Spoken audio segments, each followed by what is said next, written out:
স্বামী পাশে থাকা সত্ত্বেও কেন একজন স্ত্রী তার পার্সোনাল ব্যাগে কী ছিল পার্সোনাল জিনিসটা অন্য পুরুষকে বলতে হলো? সো হ্যালো এভরিওয়ান, আসসালামু আলাইকুম। সবাই কেমন আছেন? আমি ভালো আছি আলহামদুলিল্লাহ। গতকাল ১৬ই ডিসেম্বরে একটু ঘুরতে গিয়েছিলাম বাচ্চাদের সহ, যেহেতু ওদের স্কুল শেষ। তো ওরা বলতেছে চট্টগ্রাম সি বিচ যাবে, পতেঙ্গা। তো যে কথা সেই কাজ। তো যেহেতু পরীক্ষা শেষ, তো ১৬ই ডিসেম্বরের দিন সবাই একটু ঘুরতে টুরতে যাচ্ছে। সেজন্য আমরাও চলে গেলাম। এই যে রাস্তার পাশে দেখতেছেন হাজার হাজার মানুষ মিছিল করতেছে দলে দলে, যেহেতু বিজয় দিবস এ উপলক্ষে। তো আমরা প্রথমে গিয়েছিলাম বাচ্চাদের আব্বুর অফিসে, ওইখানে একটু বসে টসে তারপর চলে গিয়েছি বিচের দিকে। বিচে একটু কতক্ষণ ১-২ ঘন্টা ঘোরাঘুরি করার পরে ওইখানে আমরা ওখান থেকে বেরিয়ে যাই প্রায় জোহরের আজানের অনেক পরে। তো ওখান থেকে বেরিয়ে আমরা সোজা রেস্টুরেন্টে গিয়ে লাঞ্চ সেরে তারপরে লাঞ্চ শেষ করে ওইখান থেকে আমরা চলে যাই নৌবাহিনীর ওই যে ওইখানে যে জাহাজগুলো থাকে, বিদেশি জাহাজ, ওইগুলা মানে এই একটা দিন উন্মুক্ত করে দেয় সবাই জন্য। সবাই মানে যারা দর্শনার্থী আছে তো সবাই একটু দেখবে এই জন্য। তো এমনিতে ওইখানে কোনো টিকিট লাগে না। মানে ওরা কড়া নিরাপত্তা সহকারে ওরা ওদের ২ টা গেট, এক গেটে দিয়ে মানুষ ঢুকাবে, বাসে করে নিবে। একটা রাউন্ড দিয়ে ওইটা জাহাজটাকে দেখিয়ে আবার আরেক গেটে এনে আবার বাসে করে ওদের দায়িত্বে ওরা এনে আবার ছেড়ে দেবে। তো খুবই, খুবই সুন্দর একটা পরিবেশ ছিল। গেলাম। ওইখানে যাওয়ার আগে টোটালি মানে কোনো আইডিয়া ছিল না কি, কি ব্যাপার ঘটতে পারে। যেহেতু অনেক ওখানে শত, শত মানুষ ছিল। সবাই খুব সুন্দর করে আ জাহাজ দেখতেছে, দেখে আবার চলে আসতেছে। কারো সাথে কোনো কিছু ঘটেনি, কিছু হয়নি, কারো কোনো কিছু। শুধু মানে এই অভাগা আমি একমাত্র। কথায় আছে না, অভাগা যেদিকে যায় সাগর শুকিয়ে যায়। সে একটা ব্যাপার ছিল। তারপরে ওইখানে গিয়েছিলাম। টিকিট কাটা তো লাগে নাই। তারপর ওইখানে গিয়ে মানে এয়ারপোর্টেও এত চেকিং চলে না। যেখানে মানে এইখানে এত চেকিং চলছে। প্রায় ৪-৫ বার ৪-৫ জায়গায় চেক হইছে। যারা মহিলা তাদের আলাদা চেক হয়, যারা পুরুষ তাদের পুরুষ দিয়ে চেক করে। মানে সামনে পিছনে আপনার মেশিন দিয়ে দেখবে, তারপরে ভ্যানিটি ব্যাগ খুলে দেখবে। তারপরে আবার মেশিন লাগায় দেখবে। মোট এরকম করে ৪-৫ বার চেকিং হইছে। তারপর এখানে চেকিং করার পরে জাহাজে ঢোকার সময় ব্যাগটা এক জায়গায় রাখা হয়। ওইখানে ব্যাগের মধ্যে আপনার কি দেওয়া হয়, একটা টোকেন দেওয়া হয় আর একটা কার্ড। টোকেনের নাম্বারের কার্ডটা আপনাকে দিয়ে দেবে। তো দিয়ে দিল। আমার কার্ডের নাম্বার ছিল ২৮৪ নাম্বার। তারপর আমি আমার এক হাতে একটা টিস্যু ছিল আর কার্ডটা ছিল, আর এক হাতে মোবাইল ছিল। যেহেতু মোবাইল ওইখানে নেওয়া নিষিদ্ধ, আর তাছাড়া যদিও নেন আপনি তাহলে বন্ধ করে নিতে হবে। ওইখানে ছবি তোলা, ভিডিও করা একদমই টোটালি নিষেধ। এই যে এই বাসটা করে আমরা ওই যে জাহাজ দেখার জন্য গিয়েছিলাম। বেশি দূর না, অল্প ৫ মিনিটের পথ।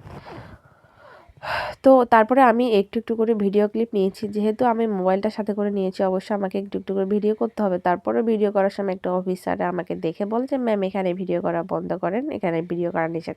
তারপরে আমি বন্ধ করে দিয়ে নিয়েছি। খালি ছোট্ট, ছোট্ট এইটুকু ক্লিপ নিয়েছি, যেহেতু আপনাদের সাথে একটু শেয়ার করতে পারি সেজন্য। কিন্তু ঘটনা যে উল্টো দিকে ঘটে যাবে সেটা কি আর আমার জানা ছিল? এই যে জাহাজ আপনারা দেখতে পাচ্তেছেন, এই যে জাহাজগুলা, এগুলা দেখার জন্য গিয়েছিলাম। এই একটা ৬ সেকেন্ডের ভিডিও আমি জাহাজের ভিতর নিয়েছিলাম অনেক কষ্টে। তারপরে এই লেডি অফিসারটা আমাকে মানা করছে দেখে আর করি নাই। এই ভিডিওটা করতে গিয়ে আমার কার্ডটা ওইখানে পড়ে গিয়েছিল। তারপরে আমি যখন গেটের সামনে আসলাম ব্যাগ নিতে, আমি হাত দিয়ে দেখি যে আমার কার্ডটা নেই। তখন তো আমার অবস্থা খারাপ। সবাই যার যার ব্যাগ নিয়ে চলে যাচ্ছে। আমি তো নিতে পারতেছি না। আমাকে ওরা কিছুতেই ব্যাগ দিচ্ছে না কার্ড ছাড়া। কারণ ওরা বলতেছে যে, "আমরা এই দায়িত্ব নিতে পারবো না। এই নাম্বারে যদি অন্য কেউ ব্যাগ নিতে আসে আমরা কি করব তখন?" মানে টোটালি ওরা আমাদেরকে বিশ্বাস করতে চাইছে না। যাই হোক, এটা ওদের দায়িত্ব। এটা ওদের কোনো দোষ নাই, আমি এটা বুঝতে পারতেছি। কিন্তু আমার তো ব্যাগটা নিতে হবে। ব্যাগে বেশ কিছু পরিমাণ টাকা ছিল। কারণ বাইরে গিয়েছি ঘুরতে টুরতে, একটু টাকা তো খরচ হবেই। সেজন্য। আর আমার ব্যাগে কি ছিল, আমার এত মানে পরিস্থিতি এত খারাপ হয়েছিল, এত মানুষের ভিড়ে আমার ব্যাগে কি ছিল আমি সেটাই ভুলে গেছি। তারপর শুধু একটা জিনিসের কথা মনে মনে আসতেছে বারবার, যেটা প্রত্যেক মেয়ের ব্যাগে পার্সোনাল জিনিস এটা থাকেই। তো আপুরা অবশ্য বুঝে নিবেন, আমার ব্যাগে এক মানে এক পিস ওই জিনিসটা ছিল। তারপরে আমাকে বারবার অফিসাররা জিজ্ঞেস করতেছে, আপনার ব্যাগে কি এমন আছে যেটা আপনি বলেন, আমরা যদি মিলে যায় তাহলে আমরা ব্যাগটা দিয়ে দেব। তখন আমার ওই জিনিসটা ছাড়া আর কোনো কিছু মাথায় আসতেছে না, আমার ব্যাগে কি আছে। তারপর যেহেতু বাঁচতে হবে, যেহেতু মান সম্মানের একটা ব্যাপার, ওখান থেকে বেরিয়ে আসতে হবে ব্যাগটা নিয়ে, তখন আমাকে বলতে হয়েছিল মান সম্মান সব কিছু মানে একদম মাথা থেকে ফেলে দিয়ে আমাকে বলতে হয়েছিল ওই অফিসারদের যে আমার ব্যাগে এই জিনিসটা আছে, আপনারা দেখেন চেক করে। তো ওরা আমি বলাতে নিজেরাই একটু লজ্জা পাইছে, মানে ওরা আর কিচ্ছু বলতে পারে নাই আমি বলার পরে। তারপর ওরা ব্যাগটা চেক করে যখন মিলে গেছে তখন আমাকে ব্যাগটা ফেরত দিয়ে দেয়। তো মানে কথা, জাহাজ দেখার জন্য গিয়ে যে এরকম একটা সিচুয়েশনের মুখোমুখি হব আমি জীবনেও কল্পনা করি নাই। যদি জানতাম জীবনেও যেতাম না, কারণ বিপদ সবসময় বলে কই কিন্তু আসে না। এটাও একটা অনেক বিপদ, যাদের সাথে ঘটে তারাই কিন্তু এটা রিয়েলাইজ করতে পারে। ব্যাপারটা অনেক সেন্সিটিভ ছিল। এই যে কত অফিসার দেখতেছেন না, এই সকল অফিসার তো ছিল, আরও অনেক পাবলিক ছিল। অনেক পাবলিক ওখানে মানে একবারে হয়ে গেছে যে এখানে কি হচ্ছে, এত চিল্লাচিল্লি কিসের।